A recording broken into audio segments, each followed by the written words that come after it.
Hello good morning दोस्तों। आज हम 71 बीपीएससी क्लास पीटी बीपीएससी घटना चक्र क्लास 28 देखने जा रहे हैं। क्लास 27 तक आपका वीडियो अपलोड कर दिया गया है, वो प्लेलिस्ट बना हुआ है, आप वहां से देख लीजिए। तो चलिए आज क्लास कंटिन्यू करते हैं 28 का।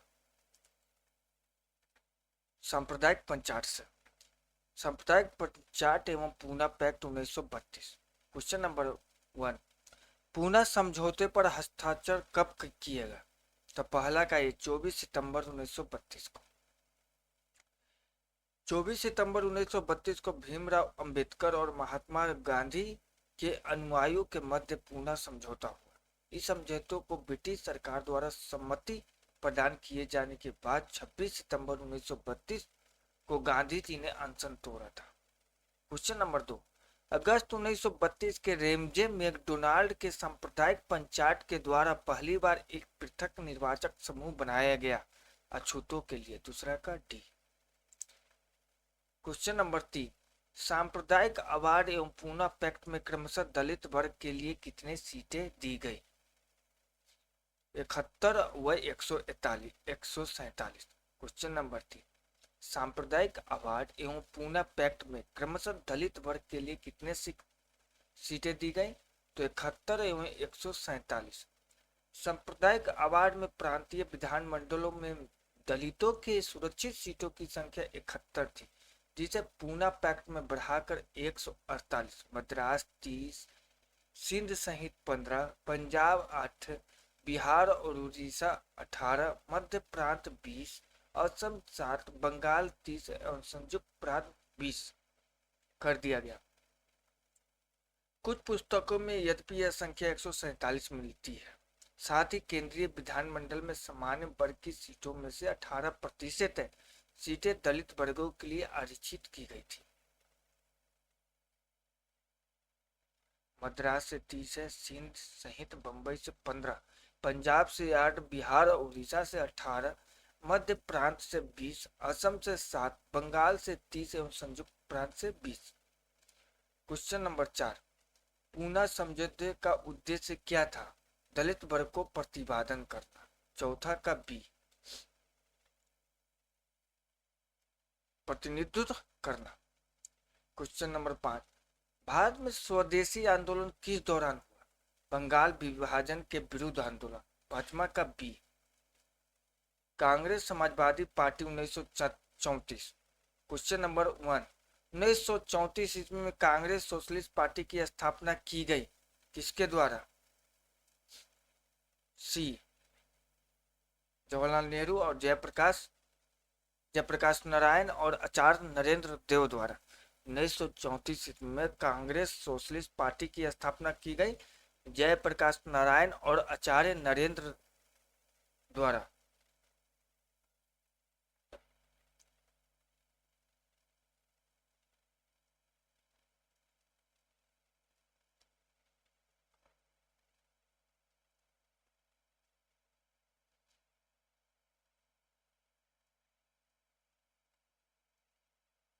Question number 2, Congress Socialist party CSP का गठन किस वर्ष हुआ था? तो 1934 में। दूसरा का ये। क्वेश्चन नंबर 3, कांग्रेस सोशलिस्ट पार्टी की पहली बैठक कब हुई? पटना में। तीसरा का C. Question number 4, Congress Socialist Party की पहली बैठक कब हुई? तो 1934 ईस्वी में। क्वेश्चन नंबर 5, जयप्रकाश नारायण किस पार्टी से संबंधित थे? तो कांग्रेस समाजवादी पार्टी से। क्वेश्चन नंबर 6, जयप्रकाश नारायण इस पार्टी से जुड़े थे, किससे? कांग्रेस सोशलिस्ट पार्टी से। छठा का C. Question number 7, Bihar Socialist Party के संस्थापक कौन थे? तो जयप्रकाश नारायण। जयप्रकाश नारायण बिहार सोशलिस्ट पार्टी से जुड़े थे। वर्ष 1931 ईस्वी में बिहार सोशलिस्ट पार्टी का गठन गंगा शरण सिंह, राम वृक्ष बैनपुरी, रामानंद मिश्र आदि ने किया था। क्वेश्चन नंबर 8, बिहार समाजवादी पार्टी 1931 का गठन किन्होंने किया था? तो आठवां का बी, फूलन प्रसाद वर्मा और जयप्रकाश नारायण। क्वेश्चन नंबर 8, बिहार समाजवादी पार्टी 1931 का गठन किन्होंने किया था? तो फूलन प्रसाद वर्मा और जयप्रकाश नारायण। क्वेश्चन नंबर 9, वर्ष 1931 में बिहार समाजवादी पार्टी का गठन किसने किया? तो फूलन प्रसाद वर्मा ने। मतलब नौमा का ये।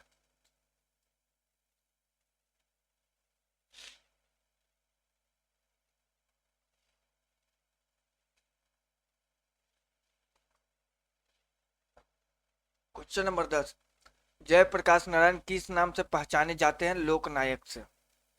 क्वेश्चन नंबर 11, लोकनायक के नाम से किसे जाना जाता है? तो जयप्रकाश नारायण। क्वेश्चन नंबर 12, जयप्रकाश दिवस कब मनाया जाता है? तो अप्रैल 1946 ईस्वी में मनाया गया। अप्रैल 1946 ईस्वी में जयप्रकाश नारायण की रिहाई के लिए जयप्रकाश नारायण दिवस मनाया गया। पटना के बांकीपुर मैदान में एक जनसभा हुई जिसमें राजनीतिक बंदियों को जेल में रखने की सरकारी नीति की आलोचना तथा जयप्रकाश की रिहाई की मांग की गई। प्रांतीय चुनाव और मंत्रिमंडल का गठन 1937।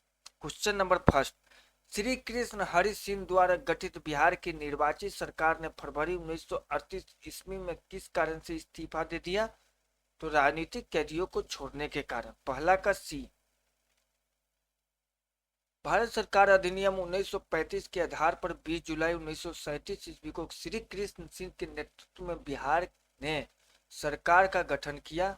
बिहार में कांग्रेस ने सरकार का गठन किया, परंतु 1938 ईस्वी में राजनीतिक कैदियों की रिहाई के मुद्दे को लेकर श्री कृष्ण सिंह की सरकार ने त्यागपत्र दे दिया, किंतु तत्कालीन गवर्नर कैदियों की रिहाई की बात मान लिए जाने के कारण श्री कृष्ण सिंह द्वारा सरकार का संचालन शुरू कर दिया गया। पुनः अक्टूबर 1939 ईस्वी में द्वितीय विश्व युद्ध में शामिल होने के मुद्दे को लेकर उनकी सरकार ने त्यागपत्र दे दिया। क्वेश्चन नंबर 2, फरवरी 1938 में बिहार की चुनी हुई सरकार ने किस कारणवश इस्तीफा दिया? तो राजनीतिक कैदियों को छोड़ने के कारण। दूसरा का डी। क्वेश्चन नंबर 3, प्रांतीय सरकारों का गठन निम्नलिखित में से किस अधिनियम के तहत किया गया था? तो 1935 के अधिनियम के तहत। तीसरा का ए।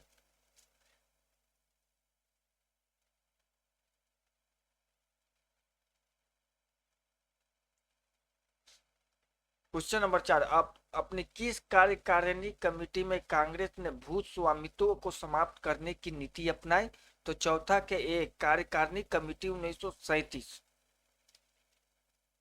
भारतीय राष्ट्रीय कांग्रेस की कार्यकारिणी कमेटी ने वर्ष 1937 में भू स्वामित्व को समाप्त करने की नीति अपनाई।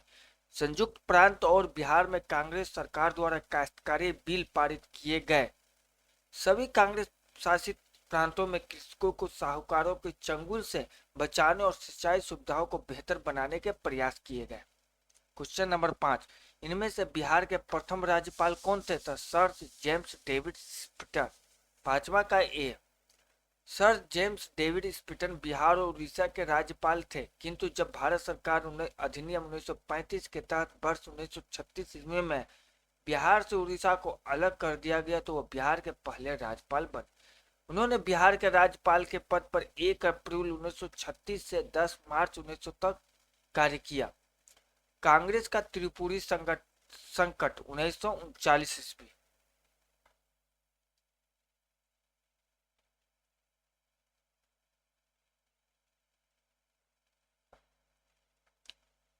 क्वेश्चन नंबर फर्स्ट, 1938 ईस्वी में भारतीय राष्ट्रीय कांग्रेस के अध्यक्ष निर्वाचित हुए सुभाष चंद्र बोस। पहला का बी। कांग्रेस के हरिपुरा गुजरात अधिवेशन फरवरी 1938 में सुभाष चंद्र बोस निर्विरोध अध्यक्ष निर्वाचित हुए। ज्ञातव्य है कि सुभाष चंद्र बोस वर्ष 1939 में त्रिपुरी अधिवेशन में भी पट्टाभी सीतारमैया को हराकर अध्यक्ष पद के लिए निर्वाचित हुए थे। देशी रियासतें। पहला, 1927 की बटलर कमेटी का उद्देश्य भारत सरकार तथा देशी राज्यों के मध्य को संबंधों को सुधारना। 1927 की बटलर कमेटी का उद्देश्य था भारत सरकार तथा देशी राज्यों के मध्य संबंधों को सुधारना। बटलर समिति का गठन वर्ष 1927 ईस्वी में किया गया था। इसे भारतीय रियासत समिति भी कहते हैं। इसका उद्देश्य भारत सरकार तथा भारतीय रियासतों के बीच संबंधों की जांच करना तथा ब्रिटिश भारत और भारतीय रियासतों के बीच आर्थिक एवं वित्तीय संबंधों को सुधारने हेतु सिफारिशें करना था। भारतीय नरेशों ने एक सुप्रसिद्ध वकील सर स्कॉट को कमेटी के प्रमुख उनका दृष्टिकोण प्रस्तुत करने के लिए नियुक्त किया। स्कॉट का यह तर्क था कि प्रत्येक रियासत आरंभ में स्वतंत्र थी और इसलिए वो स्वतंत्र है केवल उस सीमा तक नहीं जहां उसने अपनी प्रभुसत्ता कुरान को दे दिया, अर्थात विशेषाधिकार भारतीय रियासतों के पास है।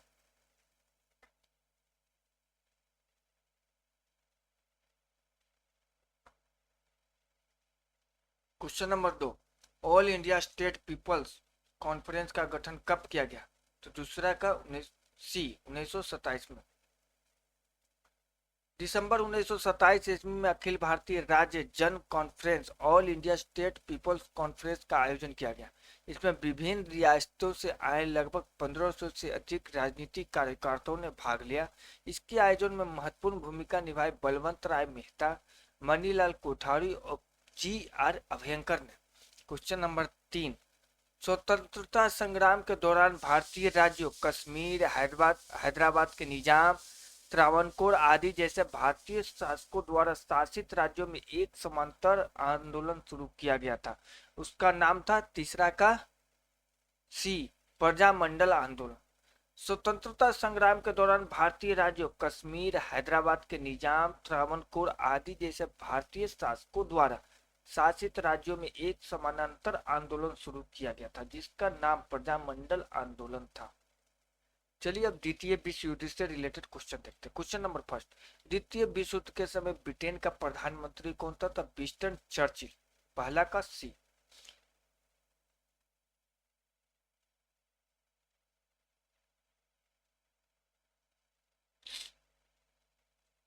विंस्टन चर्चिल द्वितीय विश्व युद्ध वर्ष 1940 से 45 के दौरान ब्रिटेन के प्रधानमंत्री थे। इनका कार्यकाल वर्ष 1940-45 तथा 51-55 था। पाकिस्तान की मांग से related question. First question number first, Pakistan के अलग राज्य आंदोलन का नेतृत्व किसने किया? मोहम्मद अली जिन्ना ने। पहला का डी। क्वेश्चन नंबर 2, मुस्लिम लीग द्वारा पाकिस्तान की स्थापना की मांग करने वाला प्रस्ताव पारित किया गया वर्ष 1940 ईस्वी। दूसरा का बी। मुस्लिमों के लिए एक पृथक देश की प्रथम बार एक निश्चित अभिव्यक्ति वर्ष 1930 के मुस्लिम लीग के इलाहाबाद अधिवेशन के इकबाल के अध्यक्षीय भाषण में हुई थी। स्रोत RC Majumdar, the history and culture of the Indian people, struggle for freedom, पृष्ठ संख्या 613। जबकि कैम्ब्रिज विश्वविद्यालय के एक छात्र चौधरी रहमत अली ने वर्ष 1933 ईस्वी में पाकिस्तान शब्द का सर्वप्रथम प्रयोग किया।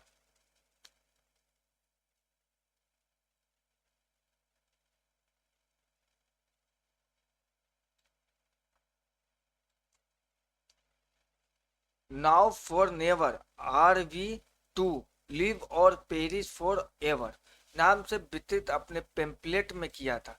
ब्रिटिश भारत की 5 उत्तरी राजनीतिक इकाइयों के नामों को मिलाकर यह नाम बनाया गया था। इकाइयां थी Punjab, north west frontier service, Afghan province, Kashmir, Sindh और बलूचिस्तान। जबकि 22 और 24 मार्च 1940 के मध्य लाहौर में हुए मुस्लिम लीग के अधिवेशन में एक स्वतंत्र और संप्रभु राज्य के रूप में औपचारिक रूप से पाकिस्तान की मांग की गई थी। Question number 3, now for never pamphlet किसने लिखा था? तो रहमत अली ने। तीसरा का सी, व्यक्तिगत सत्याग्रह से 1940, उससे रिलेटेड क्वेश्चन देखते हैं दोस्तों। चलिए बाकी का क्लास कल में देखते हैं व्यक्तिगत सत्याग्रह 1940 से। तो थैंक यू।